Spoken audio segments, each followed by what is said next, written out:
Converge, yeah. So it's, to me, it's so weird. It's such a knife edge. There's a knife edge right there. If you're 1 or less, no. But the minute you're just like the barest little bit above 1. You guys with me? And I really want to go even one step further with this. So this would be, oh man, I'm gonna write all this shit. So this would be like times n to the bunch of 0, right? So if I have an n and I multiply by n to just a little, I don't care how much more, just a little bit more than 0, it's good, yes? Yeah. Now, I really want you guys with me on this. Didn't we just, a minute ago, investigate this series here?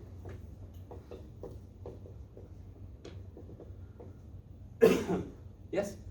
What did we figure out about that series? We just did it, right? What did we figure out about it? Divergence. Divergent. So what's really weird about the natural log, I know this by itself diverges. Any little bit extra that I give its power, it's going to converge. So multiplying by natural log of n was equivalent to not doing shit. natural log grows so slowly, it basically did nothing to help. I really want that. If I take this and I multiply it by n to the 1, converge, bam, it converges. If I take n and multiply by this, nope, still diverges, too damn bad. That might be just me, but I really tripped out when I first saw that. Natural log of n grows so slow, it's effectively not doing shit. It's really weird.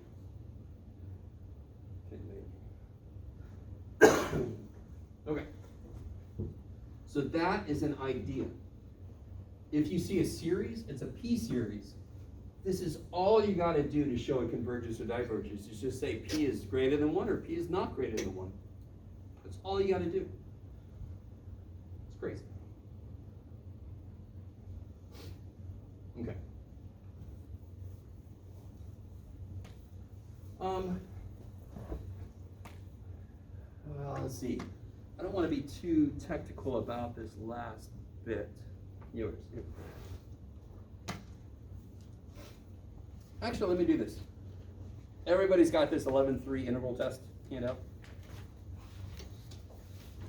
Oh, can you really quickly do number 5 for me, please?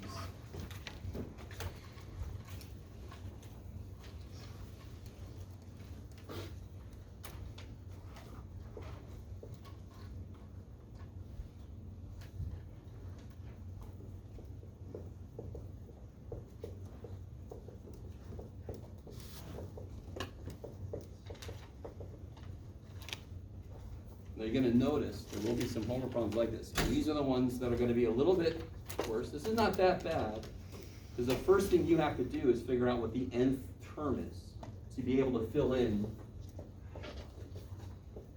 this.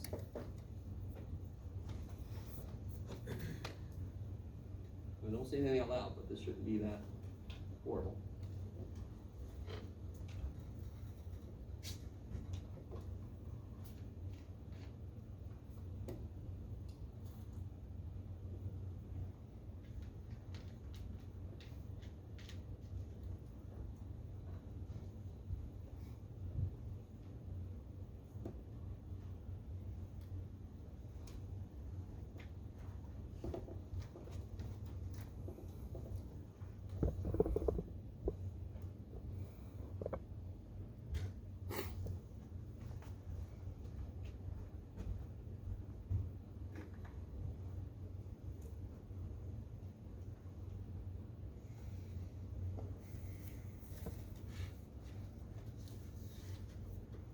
Just so you understand, this is not a p-series, all right? This is just one last integral test example before we move on.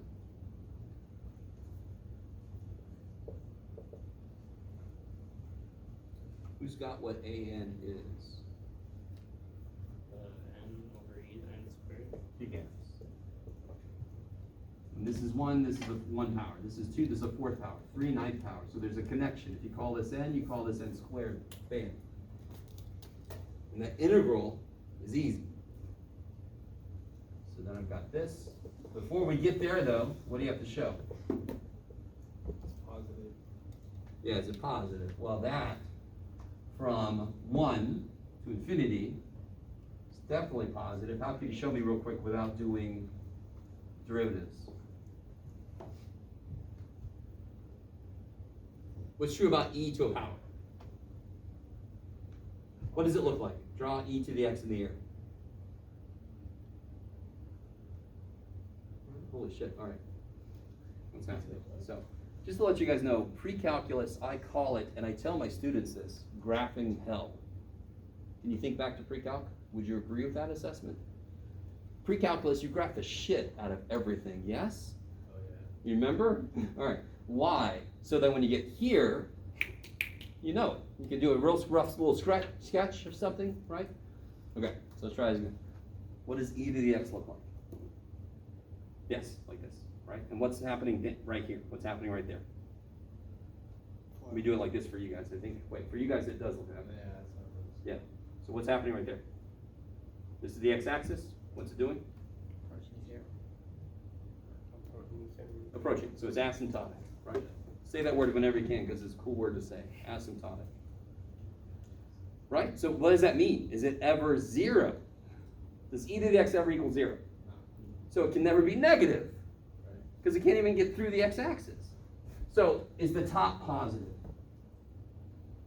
Yeah, freaking x is greater than or equal to 1. Right? Is the bottom positive? Yep. So it's greater than 0 always. So positive. Check. This, if you wrote this, I'm happy. You guys understand what I'm saying? So you don't have to do a derivative all the time to explain that something is positive, to show that it's decreasing. There are other ways to get there. It's not good to say, we graphed it, and it's, get the hell out of here. I don't care about graphing the shit. You gotta tell me what's going on. Okay, if you wanna graph it by hand and show me. And what do I have left? What about, have I only done positive? Yeah, that's all I've done so far, Jeff. Positive, what about decreasing?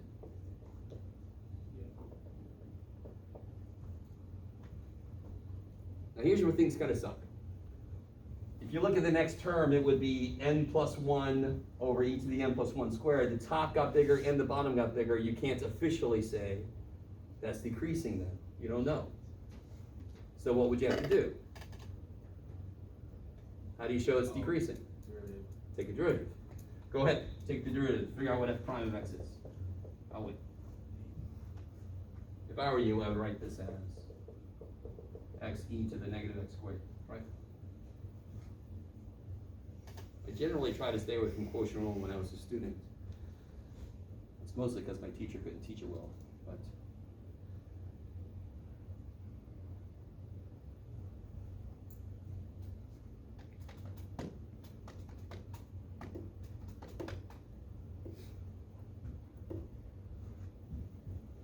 So once you start looking at things like, show this is decreasing and saying, I've got all these tools that can show something's decreasing. One of them is derivatives. And sometimes that's the right way to go.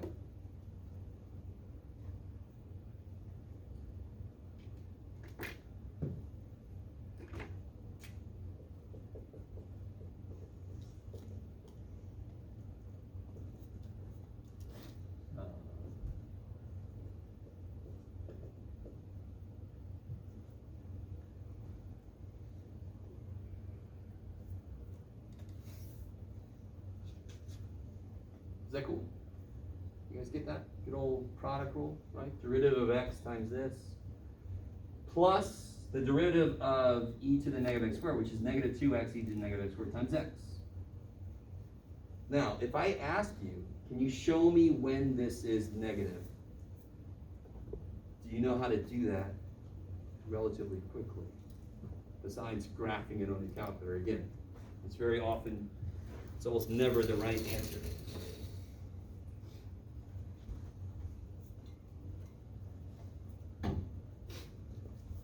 Can you factor this? Why is that a smart thing to do when you're trying to figure out when something's negative or positive? Because 0 is the dividing line, right? This is always positive, yes? We just talked about that. When is this negative? Is this negative for the values we're considering? 1 minus 2 times something. That's going to be negative. When is a 0? If x squared was 1/2. If x squared's a half, this is 0. Above a half, this thing is negative, yes? Because it's 1 minus something bigger than 1. Do you guys see that? Okay. So therefore, this thing is decreasing over this. It doesn't have to always be decreasing. It just has to be decreasing for these values, because they're the only ones that exist for this series. So this is definitely less than 0 for x greater than or equal to 1.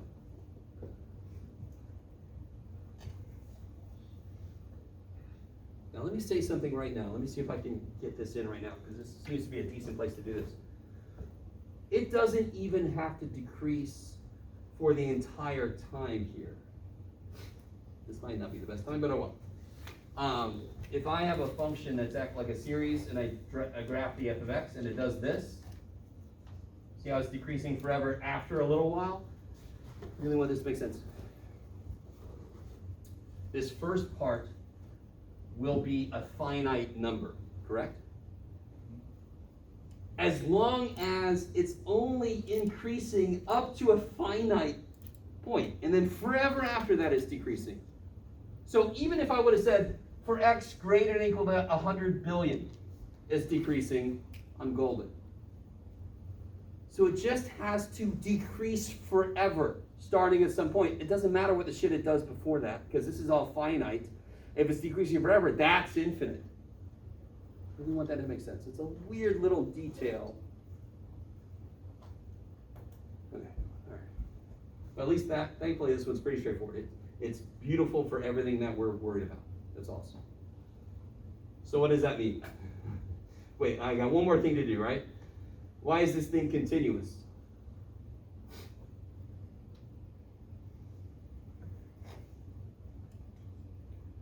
Can't be 0. I like it. So the bottom can't be 0. That's pretty basically, I gotta say, x is continuous. This sucker is never 0. Therefore, this ratio is continuous. Bam. E to the x squared is definitely continuous, right? The ratio of continuous functions is continuous. That's something from Calc 1 at least. Yeah, Calc 1. But you gotta address those three things. Okay. So now I'm allowed to do the integral. All right, go ahead and do that.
Okay. So what method are you using to do this integration?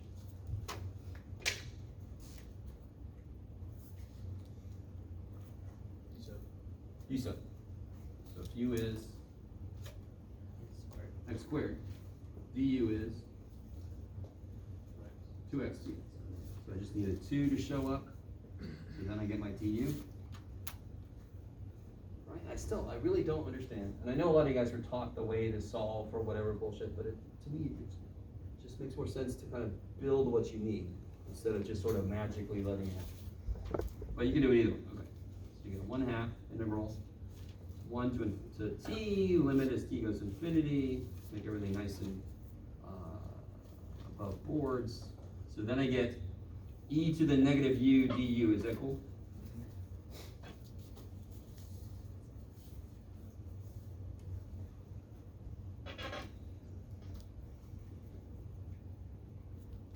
Of course, what's that?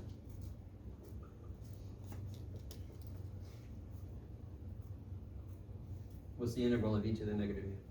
Negative e to the negative u. Negative e to the negative. So negative e to the negative u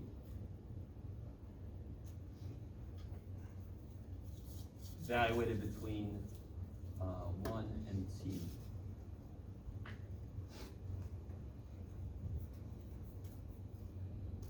So you can see where this is going maybe pretty quickly, right? I've got an e to a negative power. I'm gonna throw it something that's going to infinity into it. So what's that piece gonna do? So if I do limit t goes infinity, 1/2 e to the negative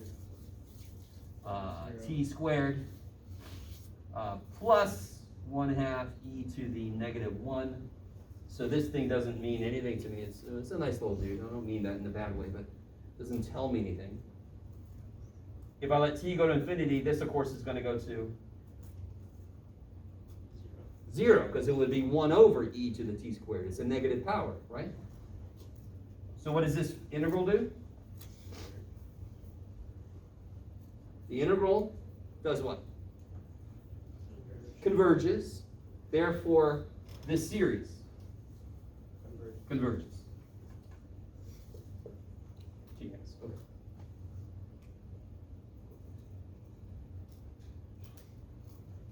Okay.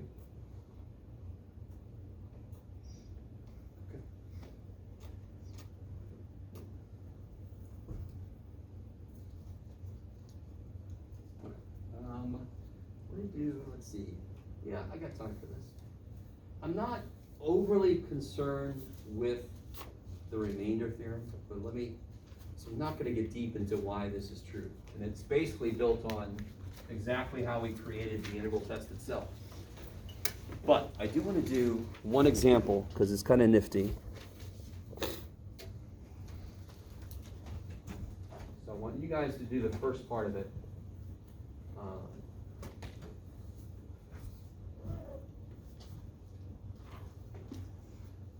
We're going to do two things with this thing here. So the first part's going to be very concrete, so it's going to be a little weird. Do you want to go from one to? Yeah. So it's on the bottom of that handout. It's this guy. Oh wait, this one is 1 over. You can pick this up. It's a crazy thing. 1 over e to the 2n.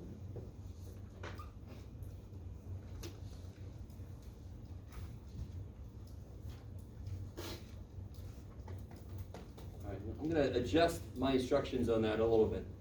Can you guys just take a minute and actually figure out exactly what that equals? Do you understand how now this is a very trivial question because it's not going to infinity, right? So this is just adding up 4 numbers. So you can do it in your calculator, right? So what does this equal?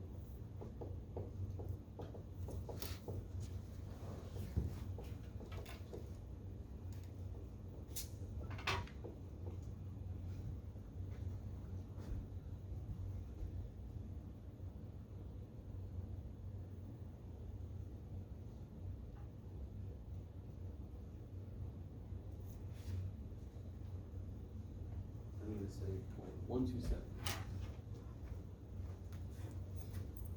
See how far off I am.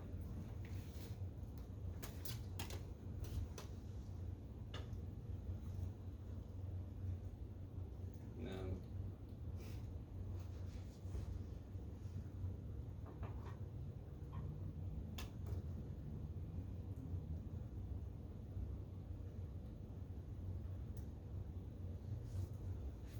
So have you got that yet? You're like, no man, we see you're doing it, we're waiting for you. Is anybody else doing this? I don't think so. What's up with you guys? What did I say? I guess I wasn't that far off.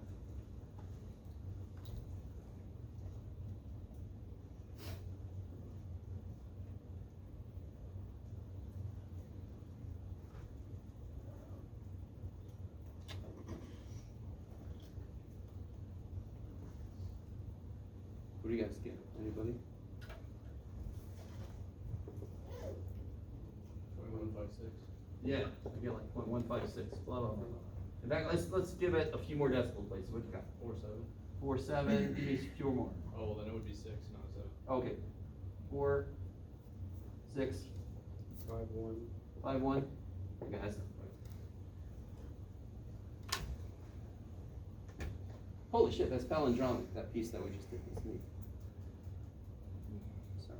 1, 5, 6, 4, 6, 5, 1. That's just so neat. Anyway, all right. All right. So that's not amazing. That's pretty nice. When it's not infinity, is that right? When it's not infinity, that's awesome, right? So don't expect that too much. Can anyone figure out? You are completely able to do this right now. I want you to do this. And what's funny is I'm following up with what I just said with this. What's the only series we currently know how to get the sum? Geometric. Okay. Why is this geometric? How does it have to be written in order to be geometric? It has to be something to the n or n minus 1 or something, right? All right, so what is it to the nth? 1 over squared. Yeah, because when you raise power to a power, you multiply the powers, right? Cool, I love it. So that is geometric. So what's r? 1 over e squared. 1 over e squared. And what is, now be better than me, what is a? Which is really a1. What's the first term? Also 1 over e squared. And what's the formula to figure out s? A1 over 1 minus r. I love it. And the book just puts an a. And maybe. So then this will be 1 over e squared over 1 minus 1 over e squared. If I multiply by e squared, I get 1 over e squared minus 1. Is that cool? And then what does shit say? Let's see. 1 divided by, where'd it go? E squared. What did I say? Minus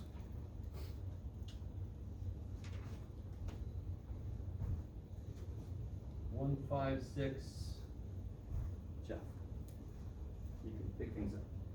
1565176. Now for us humans, I really want you to understand what just happened. We did only 4 terms, and we got 1564651. For us humans, is that pretty close to what it actually is? Pretty damn close, right? Now, if this was like measuring gravitational waves from the collision of black holes billions of light years away, that might not be a good thing for my calibration. I'm a little too far off. I need to be out to the freaking 40th decimal place. You guys sorted with me? So it depends on what we're doing, and we're not often measuring the gravitational waves from colliding black holes, right? Only every other Thursday. You with me? So that's pretty damn good. Why does it make sense that only 4 elements got so close? Because it gets really, really small. It gets after that stupid point. small, really quick, right? The 5th element. No, sorry. Nobody, nothing. It's love, everyone. Good elements, love. All right, sorry. Real quick, what's 1 over e to the 10th? Anybody? 1 over e to the 10th.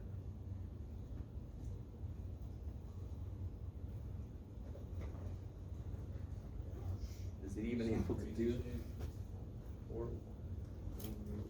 What do you get? Oh yeah, do you understand this? So it's times 10 to the negative 5. So it's 0.1234, and then whatever the hell. 4, 5, 3, blah, blah, blah, blah.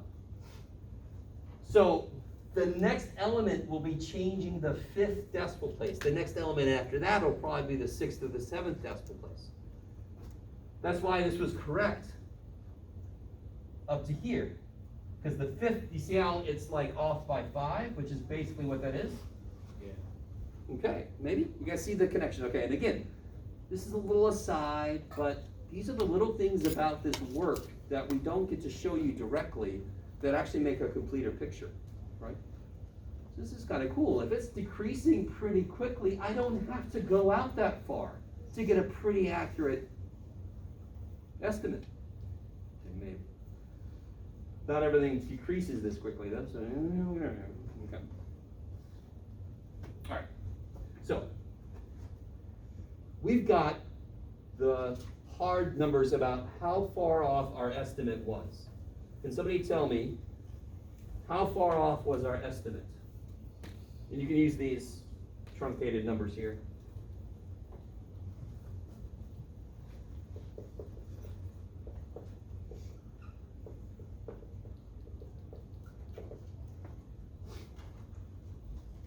What's to be 0.000 0.0000525 roughly. Blah, blah, blah. Maybe, I just subtracted, right? See how far off it is? Okay. So here's the theorem, and this is the theorem, I just want you to know it exists. It's not that hard to explain, but it just takes a while to draw the pictures and bullshit. If I call the error estimate R, N, so this is the, if I go out to the fourth place, R4 would be the error in our estimate by going out to the fourth place. So the error in our estimate is bounded by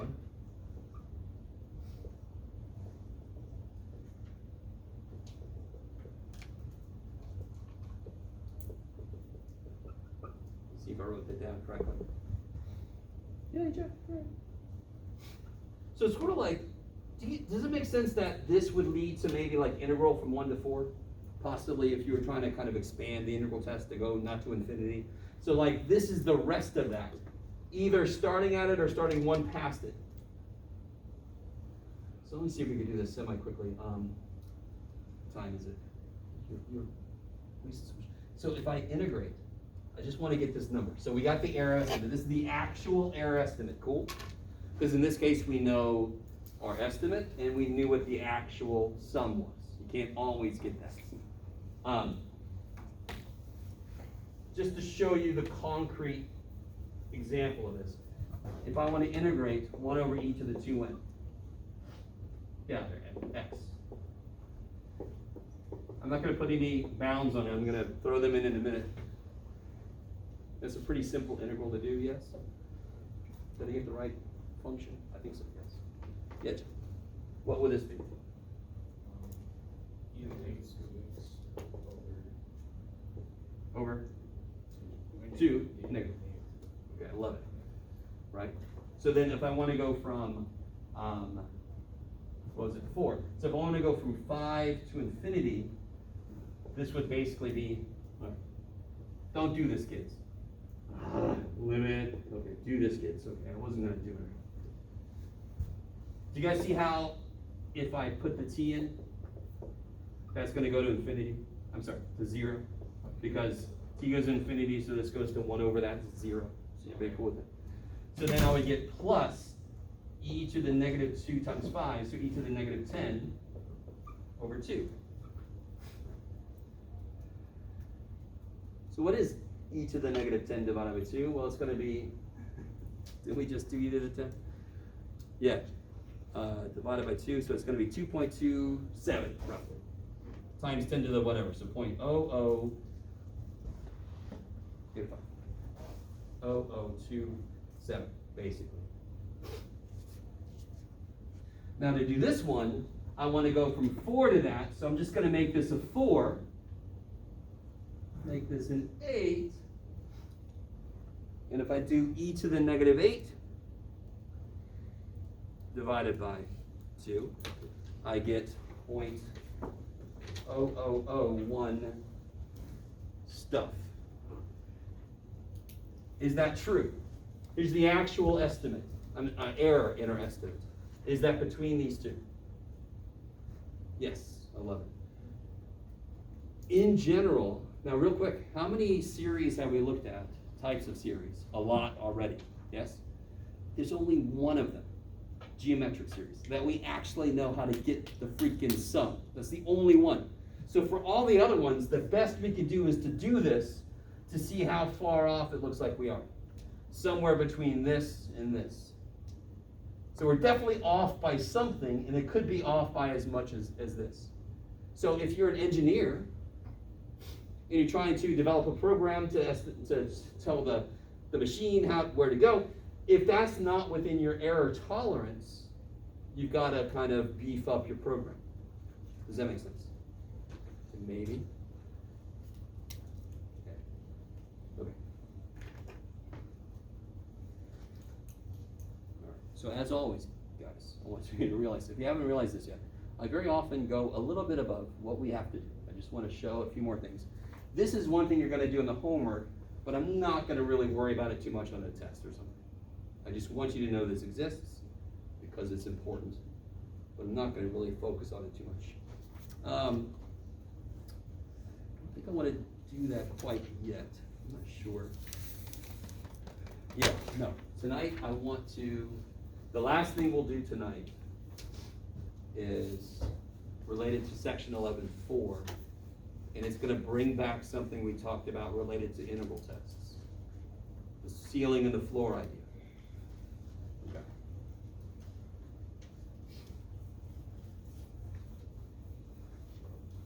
So before we do that, can somebody remind me, what is the purpose of the integral test?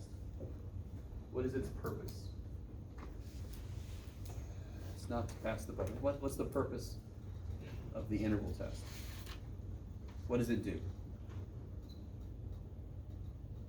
Area under the function.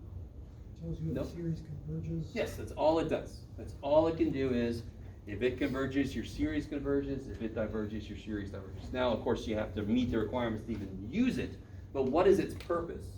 Just to tell us if the series converges or diverges. I love it. So obviously the homework is gonna say, do the following series converge or diverge? You're not gonna have a freaking clue what they converge to if they do, unless it's geometric, right?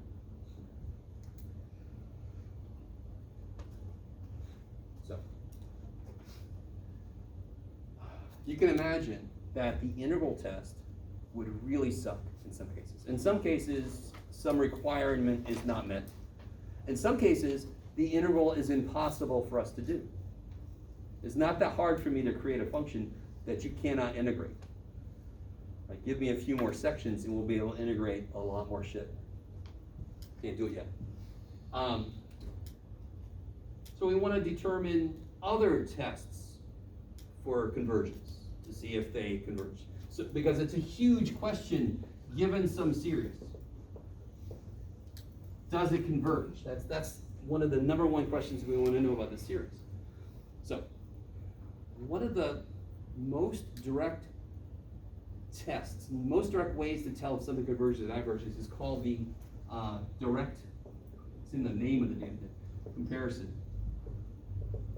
test. So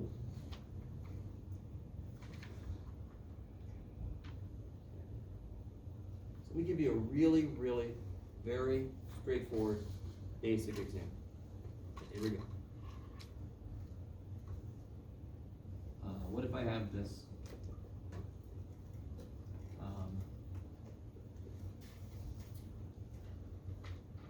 Let me think. Which way I want to go with it?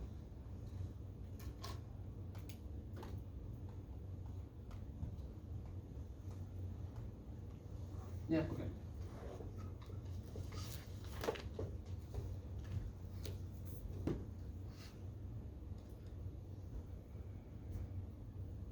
I'm going to ask a kind of a strange question. We've seen a series that this is really close to being, and that series is really simple. What series is this close to being? 1 over n squared. Say again? 1 over n squared. And what kind of series is that? No. P series. P series, kick ass. P series are easy as shit, because all it needs to converge would be P has to be greater than 1. So for P series to converge, P greater than 1. Why is that not officially a P series? Stupid plus 1. Everybody with me? But, now think about this. If 1 over n squared converges, because P is greater than 1, 1 over n squared plus 1, isn't that less than? Isn't this true? Isn't 1 over n squared plus 1 less than 1 over n squared? Yeah. Why is that true? Because this one's divided by more. When I divide by more, I get less. I get smaller, yes? Yeah. So remember the idea with the integral test, where we set up a ceiling and a floor, right? So it goes this way, right? If you feel that the series you're looking at, and again, this is a really simple example. Take the damn 1 away, it's 1 over n squared. So I can see this should converge. It's gonna be a little weird. You have to start with a guess. I think this is gonna converge. if you think this is going to converge, you have to find a ceiling. You have to find something that's bigger than the function you're looking at, that you know something about. Specifically, you know it converges. So you have to find a ceiling. Because if it converges, mine does, because mine is smaller than that one. Does that make sense? This is not officially a p-series, because is it in the form 1 over n to the p? Nope. But it's very simply less than this. What does this do? Yes, since the sum of 1 over n squared converges, why? P equal 2 greater than 1. Then this one must converge because that's a ceiling.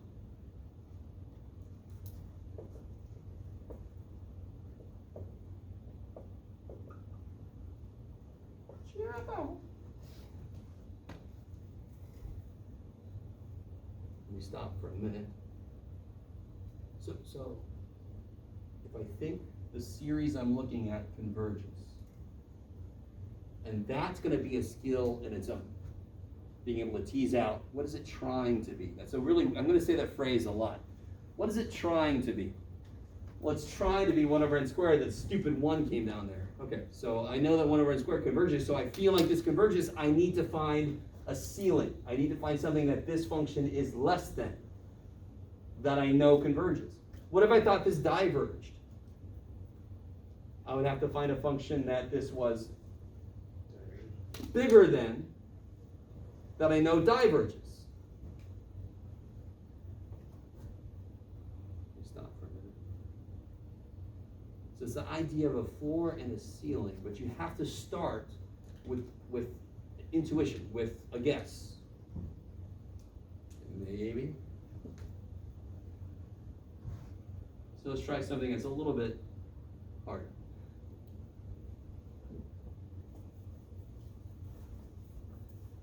And then I have maybe I'll actually let you guys try some problems out on your own this time. What you got, Jeff? I don't know, man. Let's do, let's introduce this idea. I love it. I think this is basically what you did. Yes, I am talking to myself. Yeah, I did. Okay, that's fine. Who cares? There. Okay.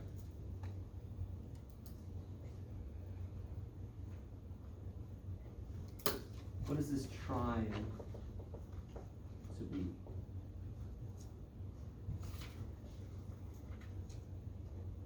Geometric. It's trying to be geometric. I love it. So it's trying to be, more specifically, it's trying to be 5 over 3 to the n, right? And that would do what?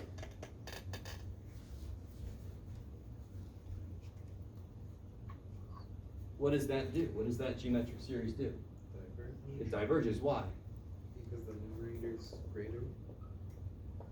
Is it greater? Since r is greater than 1, this diverges. Cool.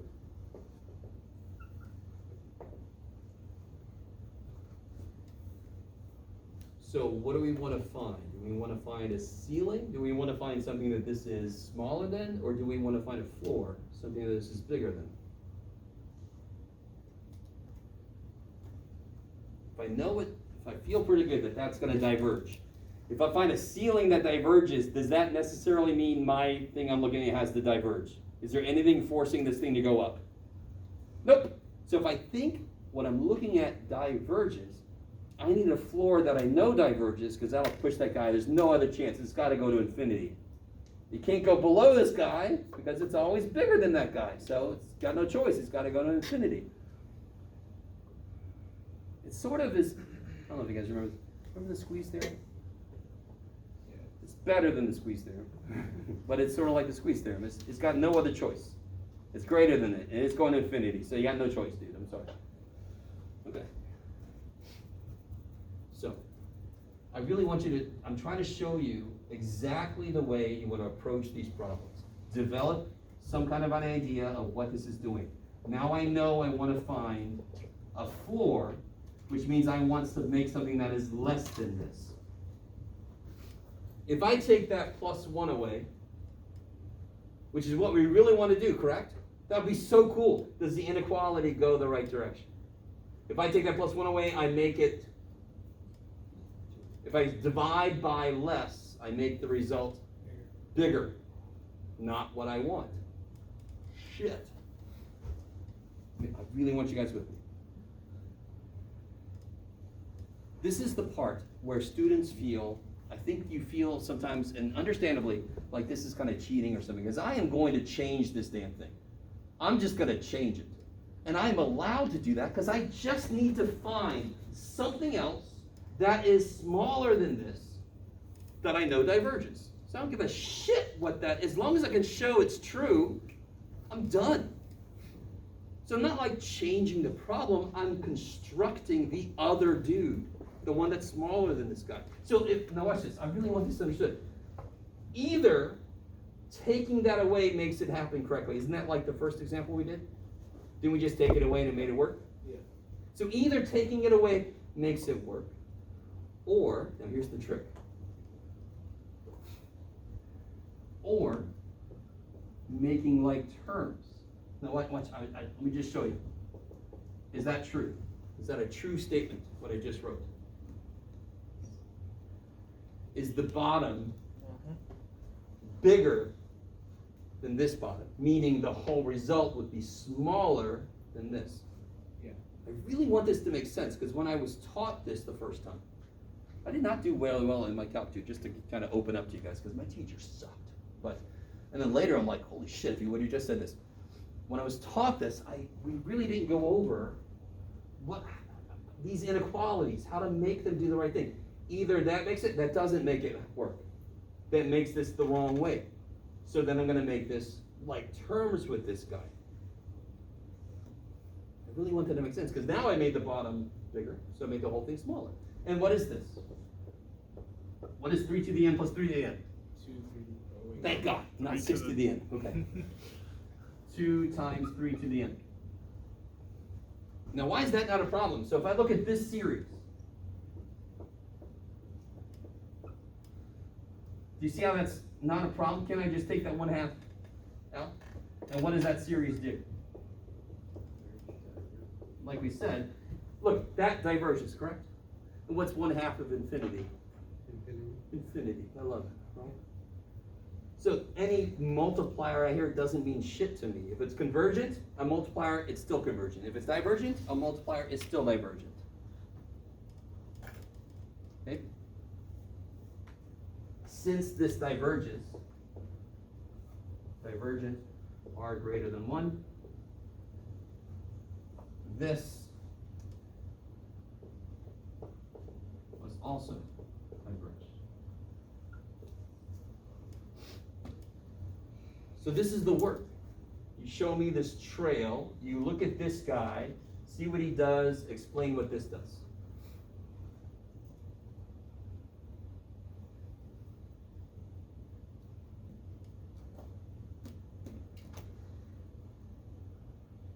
Okay, I like it.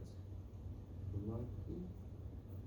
Just to make sure, and of course I need to hire a camera person. Sorry for the people at home. Just to really make sure you understand that. Let's see where that is. I'll put it over here maybe. Finally give Wolf a better look at things. If the problem would have been this, I make one change. How does that change my approach?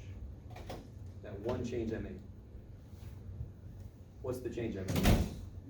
Flipped it. Yeah. So it's trying to be what now? Convergent.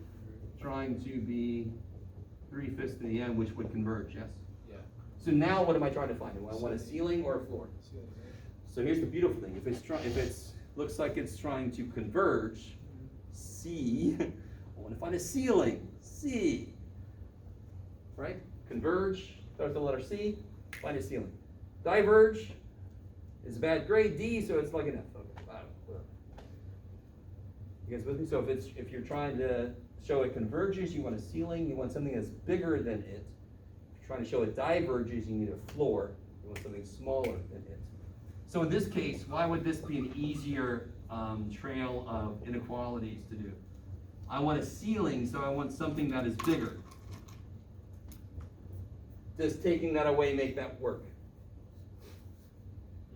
Yes, making the bottom smaller makes the whole thing bigger. I just want to make sure you understand. Sometimes students, when I do something different, like, oh, now it's that always. No, it just depends. Taking that one away makes this true. That converges, so therefore that can blah, blah, blah, blah, right? Okay. It's just right. Blah, blah, blah, blah, blah. Okay. Oh, here, let me give you this.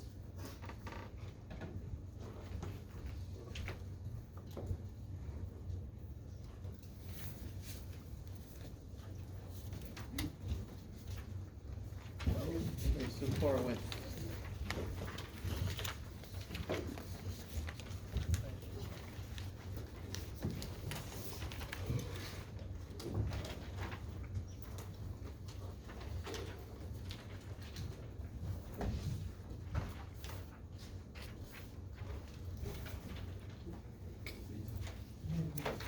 Oh, yeah.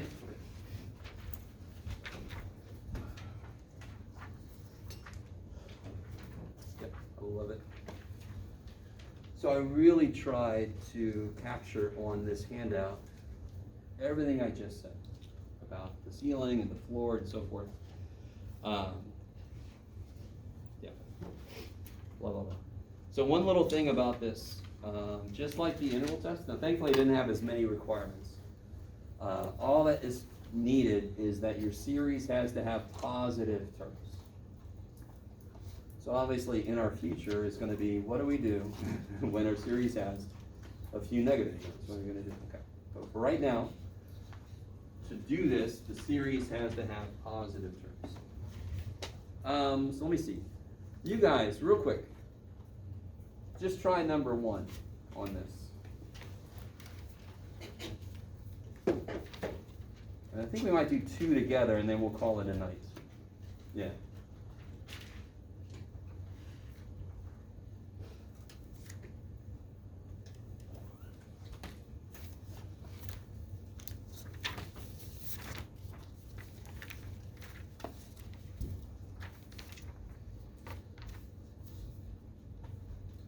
Oh, where are you? There you are. Make sure you're on the right side. It's gotta be the one that says map 280, section 11.4 on the top, right? There's 2 sides to this sucker. So the one that's direct comparison test is this problem here.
though, is anybody here tonight that didn't get their test back? Oh,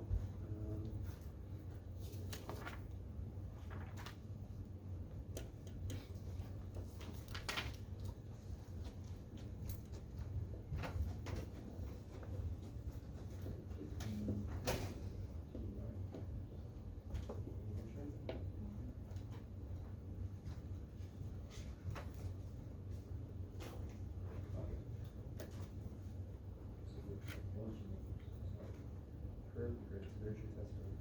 This is what your current average is, so now you're doing homework, and this is what it's taken from, if you do all the corrections.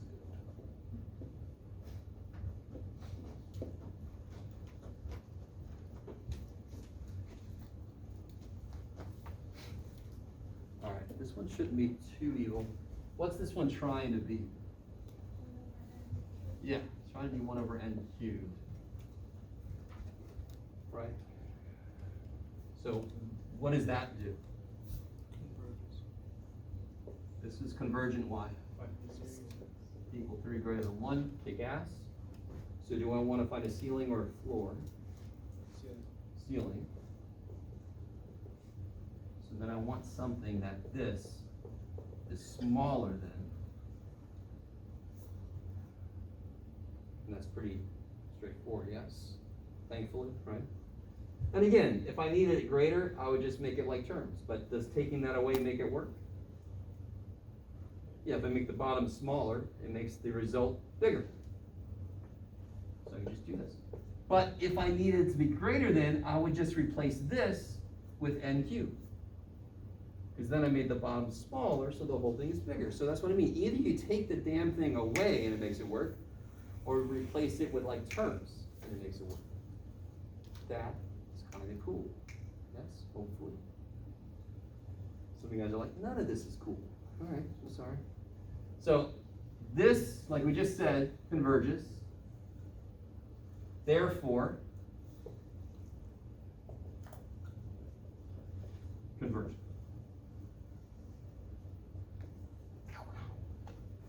So all your work is right here. This is trying to be this, which is convergent. I showed that that's bigger, therefore that's convergent. Bigger thing convergent, the smaller thing's got to converge. Can't go to infinity. 11. It's almost too nice to believe, hopefully. Okay. What was that? Yeah, let's do number 2 together, like I said, and then we'll head out a few minutes early. Not too crazy early. How are you guys feeling about this so far? I mean, normally you've heard horror stories about this chapter 11, the series and the sequences. And I don't know, some of you guys might be living in a horror movie right now. I don't know. So you gotta let me know if something's not making sense. Yes? So just curious, what if we use 1 over n squared? Like it's greater and it converges, would that still work? So you'd have to show me.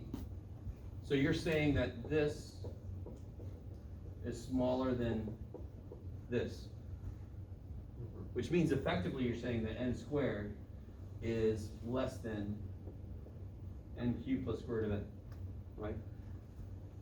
Right. Okay. Which obviously is pretty true, but you'd have to write this down for me. You couldn't just say this because that's a big step. This step, you don't have to explain it because you just made the bottom smaller, so of course the result's bigger. This step, you'd have to go a little further. Here, you wouldn't have to say too much. You'd have to say, obviously, when I square something, it should be less than cubing it and adding something to it, right? But you have to show me that. Does that make sense? Yeah. So I love what you just said, though. Isn't this also less than this? But that doesn't converge. I love it. So that's too far, but this happens. People go too far. So that's why I want to keep you away from doing that, because you might convince yourself that it's doing the opposite thing. I really want this to make sense. Does everybody understand what the point? That is a true statement. You have to show me a little bit more, but that's a true statement. So this is a true statement also.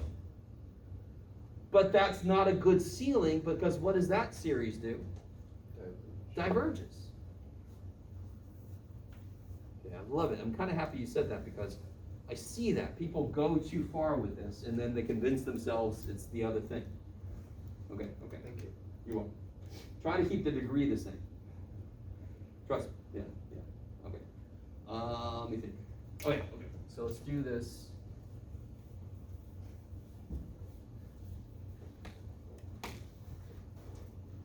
This one I like. This is kind of Jeff, you can pick it up. What does it say? 18?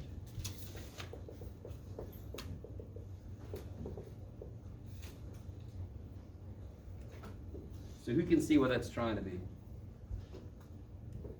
This is sort of like doing horizontal asymptotes in pre-calc. Right? The +1 and +2 don't mean shit. So, you guys remember that? If I cube 18 billion and then I add 1, who cares about adding 1, right? So what is that trying to be? Trying to be, yeah, n cubed over n4, which is? 1 over n. So it's trying to be this. By the way, I haven't said this yet. I kind of hinted at this, but this is a p-series, but it's also this one specifically. This guy that's living on that knife edge, right? If I made the power like the tiniest bit bigger, it converges. So we gave this guy, and actually there's more to it than this. It's called a harmonic series. Harmonic because it's actually related to frequencies of vibrations and stuff, but I might go into that later. But it's called the harmonic series. So if you see that referenced in the work, in the homework or whatever, it's just p equals 1. We call that the harmonic series. So it's trying to be that which diverges. So do I want a floor or a ceiling? I want a floor. So I immediately write this, and I immediately write that. And then I start to think, right? So I know I want a floor. I know I want something smaller than this. So now watch this. You're going to see this in the homework too. Look at the top. What do we want to get rid of? What do I not want there? The 1, yeah? If I take it away, does it make the result smaller? If I take the +1 away. You guys agree it makes the result smaller, right? Yeah. If I make the top of a fraction 1 less, it's smaller. Yes? Yeah. So that's beautiful. So I can just take that away, and that's obviously, you don't have to say shit about that. You just made the top smaller, of course. So of course the whole damn thing's smaller. Now, the problem is, I really want you to see what I'm doing. If I just take that away, does it make the result smaller? No! Shit! I really want you to get what I'm saying. And again, it's sort of like the hand wavy, what's it trying to be, we just cover the shit up, but here you gotta be more precise. You actually have to create the inequality that shows that it truly is a floor. So when I am not able to just take it away, what do I do instead? I actually need to make the bottom bigger to make the result smaller, right? So what I normally do is, I leave that number and I just put a like term. Now officially it's this. You guys see that? It's officially greater than or equal to, because when n is 1, aren't these the same? I don't care, because this is bigger than both of those, right? You guys see what I'm saying? Maybe? Okay. And so this is equal to n cubed over 3n to the 4th, which is equal to 1 over 3n. And of course this would, I really, so then this is just going to be 1/3 the sum of 1 over n. What does that do? Diverges, because you could either say, because p equals 1, or you could just say harmonic series. Those are both known to diverge. You can say p greater than 1, sorry, p equal to 1, or you could say harmonic. Blah, blah, blah, blah, blah. Those both diverge, therefore, let's just put it there. Therefore, good Lord, Jeff. Yeah, it's definitely time to go. It looks like I've drunk a few things. Okay.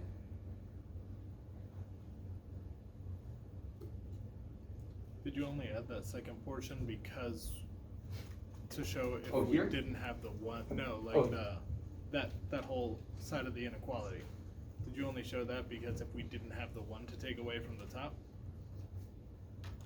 Or So from this step to this step, from that step to that step, I understand, we took away the one to make it bigger. I love it. Made the result smaller. Right. Yeah. And then, would it have been okay there, or did we have to take that next step? But we have to take the next step, because this is still not, this is officially not in a form that we know. Okay, gotcha. It's really close to a form that we know. Okay, I like it. So let me tell you this, on one level, this is very technical, when, in reality, eventually, we're gonna get to a point where I'm gonna allow you to just go, oh, that's harmonic, leave me alone, right? Because it's basically 1 over n. When n gets really big, this is 1 over n, it's basically gonna act like a harmonic. Right now, we have got to understand this, because there will be some things that you can't just eyeball. You actually have to work through it to see what it's gonna do. So we have to understand what this process is. Okay. All right, maybe. So again, one of the biggest things about series is when do they converge? And let me just tell you this right now. When I want to do something like the integral of e to the x squared, we can't do that, right?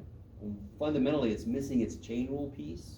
So if I wanted to know the integral of x e to the x squared, that's a freaking easy ass problem, right? It's the first problem you could do with u sub even, yes? The minute I do that, it's impossible. At least with what we know, right? So, we're gonna create a series that equals this. And then we can integrate that series. So that's what we're working towards. Now what's gonna be important is, when does that series we create converge? Because otherwise, I can't use it. If I had a function that always diverged, could I use it? What's f of 7? Infinity. What's f of 2? Infinity. Like shit. So I need to know what values would allow that series to converge. So that's why it's one little reason why it's such a huge requirement and why we do so many tests. What's the next few weeks gonna look like for us? Here's another test to see if it converges. Here's another one and another one, right? C.J. Jefford. You guys sort of with me? So that's what to expect. I'm really sorry if you're hoping we're gonna get out of this, but no, we're gonna develop more and more tests. And some of them can be used only in certain situations, and some of them you can use several different ones. Just depends on what you feel like. All right, that's enough. That's enough. So, come up and see me if you have any questions or need something back that I didn't get back to you. Otherwise, I'll see you guys next week. Have a good weekend.